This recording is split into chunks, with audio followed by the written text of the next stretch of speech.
എല്ലാവർക്കും നമസ്കാരം. ഇന്ന് ഞാൻ പറയാൻ പോകുന്നത് ഭക്തവത്സലനായ ശ്രീകൃഷ്ണൻ്റെ ഒരു കഥയാണ്.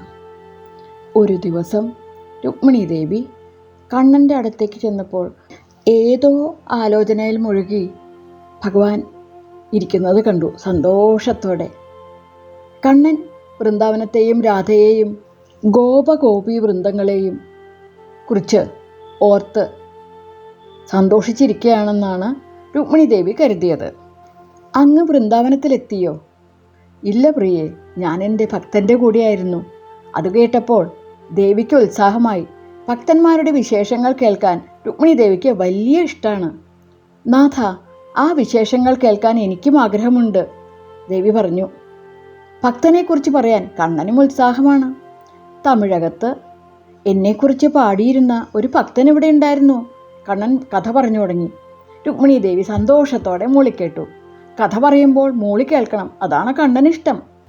അപ്പോൾ കണ്ണൻ പറഞ്ഞു കൊടുത്ത കഥ കേൾക്കാൻ എല്ലാവരും തയ്യാറാണല്ലോ. എങ്കിൽ പറയാം. തമിഴ്നാട്ടിൽ ഒരു വൈഷ്ണവ ഭക്തനുണ്ടായിരുന്നു. അദ്ദേഹം താമസിച്ചിരുന്ന ചേരിയുടെ അടുത്ത് ഒരു വരാഹമൂർത്തി ക്ഷേത്രമുണ്ടായിരുന്നു. ശുദ്രജാതിയിൽ ജനിച്ചതുകൊണ്ട് അദ്ദേഹത്തിന് ക്ഷേത്രത്തിനകത്ത് പ്രവേശനമുണ്ടായിരുന്നില്ല. അക്കാലത്ത് ഹരിജനങ്ങൾക്ക് ക്ഷേത്രപ്രവേശനം അനുവദിച്ചിരുന്നില്ലല്ലോ. അതുകൊണ്ട് ഗോപുരത്തിൻ്റെ മുന്നിൽ നിന്ന് ഭക്തിയോടെ അദ്ദേഹം ഭഗവാനെ സ്തുതിച്ചു പാടും. വരാഹമൂർത്തിയുടെ അതിമനോഹരമായ സ്വരൂപത്തെപ്പറ്റി ക്ഷേത്രദർശനം കഴിഞ്ഞ് മടങ്ങുന്ന ഭക്തന്മാർ പറയുന്നത് കേൾക്കുമ്പോൾ ഒരിക്കലെങ്കിലും ആ രൂപം ഒന്ന് കാണാൻ കഴിഞ്ഞെങ്കിൽ എന്ന് അതിയായി അദ്ദേഹം മോഹിച്ചു. പക്ഷേ ക്ഷേത്രഗോപുരത്തിൻ്റെ മുന്നിലുള്ള ധ്വജസ്തംഭം തടസ്സമായ കാരണം അദ്ദേഹത്തിന് ക്ഷേത്രത്തിലെ മൂർത്തിയെ ദൂരെ നിന്ന് പോലും കാണാൻ സാധിച്ചിരുന്നില്ല. ഭക്തന്മാർ പറഞ്ഞു കേട്ട ഭഗവാന്റെ വരാഹ സ്വരൂപം എപ്പോഴും മനസ്സിൽ ധ്യാനിച്ചു.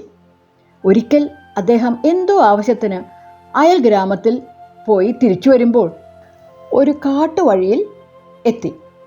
പെട്ടെന്ന് ഒരു ബ്രഹ്മരക്ഷസ് അദ്ദേഹത്തെ പിടികൂടി തിന്നാൻ ഭാവിച്ചു. അദ്ദേഹം ബ്രഹ്മരക്ഷസിനോട് പറഞ്ഞു, ഇതാണ് എൻ്റെ വിധിയെങ്കിൽ അത് നടന്നു തന്നെ ആകണം. ഇന്ന് ഏകാദശിയാണ്.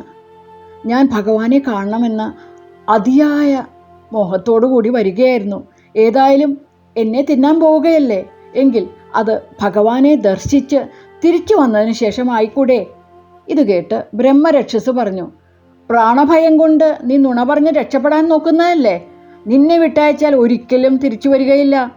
ആ ഭക്തൻ വീണ്ടും പറഞ്ഞു, ഞാൻ ഒരിക്കലും നുണ പറയുകയില്ല. എനിക്ക് എന്നായാലും മരണം സുനിശ്ചിതമാണ്. അത് ഇന്നാവണം എന്നതായിരിക്കും ദൈവനിശ്ചയം. എന്തായാലും ഇനി ഒരു ഏകാദശി ദർശനം വിധിച്ചിട്ടില്ല. അപ്പോൾ ഇതെങ്കിലും ഒന്ന് അനുവദിക്കണം. ഭഗവാനെ ദർശിച്ച് തിരിച്ചു വരും എന്ന് ഞാൻ സത്യം ചെയ്യുന്നു. അഥവാ ഞാൻ തിരിച്ചു വന്നില്ലെങ്കിൽ പരമാത്മാവും ഇതര ദേവതകളും സമം എന്ന് വിചാരിക്കുന്നവന് എന്ത് പാപം ലഭിക്കുമോ അതേ പാപം എനിക്ക് ലഭിക്കട്ടെ. ഇത് കേട്ട ബ്രഹ്മരക്ഷസ് അദ്ദേഹത്തെ വിട്ടയച്ചു. അദ്ദേഹം സന്തോഷത്തോടെ ക്ഷേത്രത്തിലേക്ക് ഓടി. ദൂരെ ക്ഷേത്രത്തിന് മുന്നിൽ നിന്ന് തൊഴുതു പ്രാർത്ഥിച്ചു, ഹേ പ്രഭു, ഇന്ന് ഞാൻ പാടുന്ന കീർത്തനം കൊണ്ട് അവിടുന്ന് സന്തോഷിക്കണേ. ഇനി ഒരിക്കലും ഈ തിരുനടയിൽ വന്ന് അങ്ങയെ കീർത്തിക്കാൻ അടിയന് സാധിക്കില്ല. ഭഗവാനെ, അങ്ങയെ കാണാനാവാത്ത ദുഃഖത്തിൽ പോകുന്നത് കൊണ്ട് തീർച്ചയായും എനിക്ക് അടുത്ത ജന്മം ഉണ്ടാവും. അപ്പോഴെങ്കിലും അങ്ങയെ അടുത്തു നിന്ന് തൊഴാനുള്ള ഭാഗ്യം അടിയന് തരണേ. ഭഗവാനെ ദർശിക്കാൻ കഴിയാത്ത വിഷമം കൊണ്ട് ആ ഭക്തൻ്റെ കണ്ണുകൾ നിറഞ്ഞൊഴുകി. ഭക്തൻ്റെ വിഷമം കണ്ടാൽ ഭഗവാനെ സഹിക്കാനാവുമോ? ഭഗവാനും ഭക്തനുമിടയിൽ തടസ്സമായി നിന്നാൽ ധ്വജസ്തംഭമായാലും ഭഗവാൻ മാറ്റി നിർത്തും. നമ്മുടെ ഭക്തി തീവ്രമാണെങ്കിൽ അതിന് തടസ്സമായി വരുന്നതെല്ലാം ഭഗവാൻ മാറ്റിത്തരും.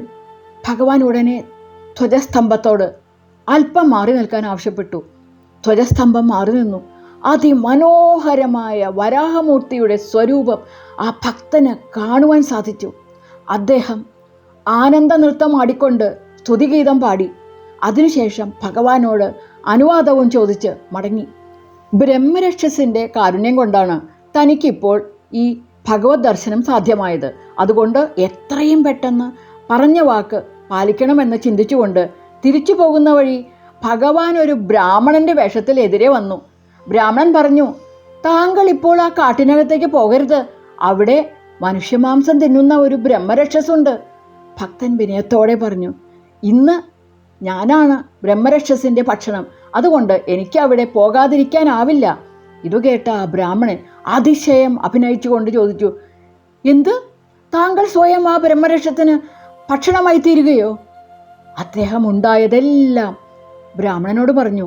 ബ്രാഹ്മണൻ പരിഹസിച്ച് ചിരിച്ചുകൊണ്ട് പറഞ്ഞു, ജീവൻ രക്ഷിക്കാൻ കളവ് പറയുന്നത് അത്ര വലിയ തെറ്റൊന്നുമില്ല. അതുകൊണ്ട് ഇനി അങ്ങോട്ട് പോകേണ്ട കാര്യമില്ല, നിങ്ങൾ മടങ്ങിപ്പോകൂ. പക്ഷേ അദ്ദേഹം അത് സമ്മതിച്ചില്ല. ഇപ്പോൾ ഈ ഹൃദയം നിറയെ എൻ്റെ പ്രഭുവാണ്. സത്യലംഘനം ചെയ്ത് അത് കളയാൻ ഞാൻ ഒരുക്കമല്ല. മാത്രമല്ല, ആ രക്ഷസിൻ്റെ കാരുണ്യം കൊണ്ട് കൂടിയാണ് എനിക്ക് ഇത് സാധിച്ചത്. അതുകൊണ്ട് ഇതേ സ്ഥിതിയിൽ മരിക്കുവാൻ എനിക്ക് യാതൊരു വിഷമവുമില്ല. എനിക്കിപ്പോൾ സർവത്ര ഭഗവാനെ കാണാൻ സാധിക്കുന്നു. ഉടനെ ബ്രാഹ്മണൻ അതിമനോഹരമായി ഉറക്കെ പൊട്ടിച്ചിരിച്ചു. ഭഗവാന്റെ അതിമനോഹരമായ ആ ചിരി എല്ലാവരും ഒന്ന് സങ്കല്പിച്ചു നോക്കൂ. കേൾക്കുന്നില്ലേ? കടകടേ എന്നുള്ള ചിരി എന്ത് രസാണല്ലേ? ഭഗവാൻ ചോദിച്ചു, അപ്പോൾ നീ എന്നെയും ഭഗവാനായി കാണുന്നുണ്ടോ? അതിലെന്താണ് ഇത്ര സംശയം? അങ്ങ് എൻ്റെ വരാഹമൂർത്തി തന്നെയാണ്. അത് പറഞ്ഞ് തീരും മുമ്പ് ഭഗവാൻ ആ ഉത്തമ ഭക്തൻ്റെ മുമ്പിൽ പ്രത്യക്ഷ ദർശനം നൽകി. അദ്ദേഹം ആനന്ദത്തിൽ മതിമറന്നു. ഭഗവാൻ ഭക്തനെ അനുഗ്രഹിച്ച് മറഞ്ഞു. അദ്ദേഹം തുള്ളിച്ചാടിക്കൊണ്ട് ബ്രഹ്മരക്ഷസിൻ്റെ അടുക്കലേക്ക് ഓടി. ഹേ ബ്രഹ്മരക്ഷസേ, അങ്ങ് വേഗം എന്നെ ഭക്ഷിക്കൂ. അദ്ദേഹത്തിൻ്റെ ആനന്ദം കണ്ട് ബ്രഹ്മരക്ഷസ് അത്ഭുതപ്പെട്ടു. മരിക്കാൻ ഒരുങ്ങുന്ന സമയത്തും എങ്ങനെയാണ് ഇദ്ദേഹത്തിന് ഇത്ര ആനന്ദത്തോടുകൂടി ഇരിക്കാൻ കഴിയുന്നത്? ബ്രഹ്മരക്ഷസ് ആ ആനന്ദത്തിൻ്റെ കാരണം അന്വേഷിച്ചു. അദ്ദേഹം പറഞ്ഞു, എനിക്ക് ഭഗവാൻ പ്രത്യക്ഷ ദർശനം നൽകി. ഇപ്പോൾ എൻ്റെ ഹൃദയം നിറയെ ഭഗവാനാണ്. അവിടെ കാമക്രോധാദികൾക്ക് എന്ത് സ്ഥാനം? ഇതേ സ്ഥിതിയിൽ ജീവൻ വെടിഞ്ഞാൽ എനിക്ക് ഭഗവാനിൽ ലയിക്കാം. ഇനിയും ഒരു നിമിഷം കൂടി വൈകിയാൽ ഈ സംസാരത്തിൻ്റെ മാലിന്യങ്ങൾ വീണ്ടും എൻ്റെ ഉള്ളിൽ കടന്നുകൂടിയേക്കാം. അതുകൊണ്ട് ഇതിൽ നിന്നും താഴേക്ക് ഇറങ്ങുന്നതിന് മുമ്പ് തന്നെ അങ്ങ് എന്നെ ഭക്ഷിച്ചാലും. ബ്രഹ്മരക്ഷസന് ഇതെല്ലാം കേട്ടപ്പോൾ അദ്ദേഹത്തെ തിന്നാനുള്ള ആവേശം കെട്ടടങ്ങി. ഭഗവാന്റെ ദർശനം ലഭിച്ച മനുഷ്യനെ കണ്ടപ്പോൾ ബ്രഹ്മരക്ഷസന് അദ്ദേഹത്തെ തിന്നാൻ തോന്നിയില്ല. എത്രയോ കാലം താൻ ബ്രഹ്മരക്ഷസ് എന്ന സ്ഥിതിയിൽ പെട്ടുപോയല്ലോ എന്ന് പശ്ചാത്തപിച്ചു. അദ്ദേഹത്തെ കണ്ടത് മുജ്ജന്മ പുണ്യം കൊണ്ടാണെന്ന് തോന്നി. ബ്രഹ്മരക്ഷസ് ചോദിച്ചു, അങ്ങയെ കണ്ടത് എൻ്റെ മുജ്ജന്മ പുണ്യം കൊണ്ടാണ്. ഭഗവാനെ പ്രത്യക്ഷ ദർശനം ലഭിച്ച അങ്ങയുടെ പുണ്യത്തിൽ കുറച്ച് ദാനമായി നൽകാമോ?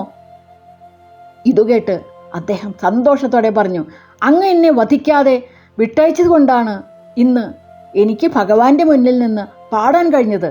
അതുകൊണ്ട് ഈ പാട്ടിൻ്റെ പുണ്യം ഞാനിതാ അങ്ങയ്ക്ക് നൽകുന്നു. ഇത് പറഞ്ഞ് തീർന്നതും എത്രയോ കോടി ജന്മങ്ങളായി ചുറ്റിത്തിരിഞ്ഞ് തളർന്നുപോയ ബ്രഹ്മരക്ഷസിന് മോക്ഷം ലഭിച്ചു.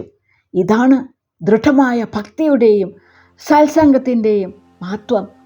എല്ലാവർക്കും ഇതുപോലെ ദൃഢമായ ഭക്തി ഉണ്ടാവണേ എന്ന പ്രാർത്ഥനയോടെ ഈ അക്ഷരപ്പൂക്കൾ എൻ്റെ കണ്ണന് പ്രേമ പുഷ്പാഞ്ജലിയായി സമർപ്പിക്കുന്നു.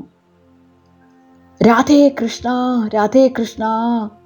ഇത് സുദർശന രഘുനാഥ് പോസ്റ്റ് ചെയ്ത കണ്ണൻ്റെ ഭക്തവാത്സല്യത്തെക്കുറിച്ചുള്ള ഒരു കഥയാണ്. നന്ദി.